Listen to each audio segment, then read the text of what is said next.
L'Apocalypse 14 versets de 1 à 20. Moi, Jean, me trouvais en esprit sur la montagne sainte, et soudain, je levai les yeux et vis l'agneau debout sur le mont Sion. Avec lui se tenaient 144 000 âmes, marquées du sceau du Père sur leur front. Une lumière éblouissante émanait d'eux, comme si le ciel entier se reflétait dans leur pureté.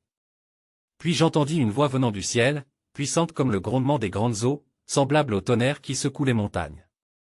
Mais en même temps, elle était mélodieuse, comme le chant des harpistes jouant une symphonie céleste. Ces élus chantaient un cantique nouveau devant le trône de Dieu, devant les 4 êtres vivants et les anciens. Ce chant, nul ne pouvait l'apprendre, sinon ceux qui avaient été rachetés de la terre. Ils étaient purs, sans souillure, car ils n'avaient jamais été séduits par l'impureté du monde. Ils suivaient l'agneau partout où il allait, car ils avaient été choisis comme prémices offertes à Dieu et à son Fils. En eux, point de mensonge, aucune faute ne leur était imputée. Alors, je vis un ange voler haut dans le ciel, porteur d'un message éternel destiné aux habitants de la terre, à toute nation, toute tribu, toute langue et tout peuple. Sa voix résonna avec force. Craignez Dieu et rendez-lui gloire, car l'heure de son jugement est venue. Adorez celui qui a fait le ciel et la terre, la mer et les sources d'eau. Un second ange le suivit, proclamant. Elle est tombée. Babylone la grande est tombée.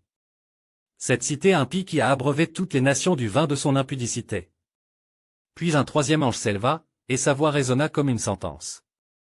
Si quelqu'un adore la bête et son image, et s'il en reçoit la marque sur son front ou sur sa main, il boira lui aussi du vin de la colère de Dieu, versé pur dans la coupe de sa fureur.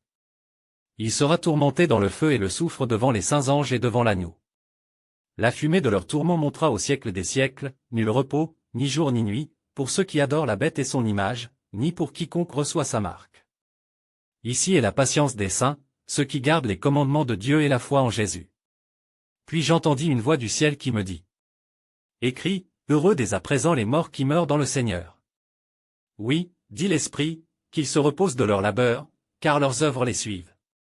Soudain, je regardai et voici, une nuée blanche apparut. Assis dessus, un être semblable au Fils de l'homme, portant sur la tête une couronne d'or et tenant en main une faucille tranchante.